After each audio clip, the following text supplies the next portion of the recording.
Sonra kəsəcəyik. Yo, kəsə. Deyil, bunu da kəs. Tamam dostlar, bunu kəsəcəyik.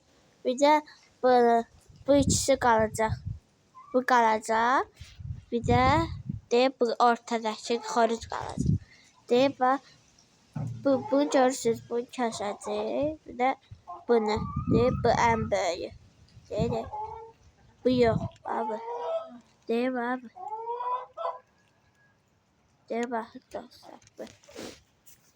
İndidən də bu oxu kəsəcəksən. Yemə, kəsəcəksən.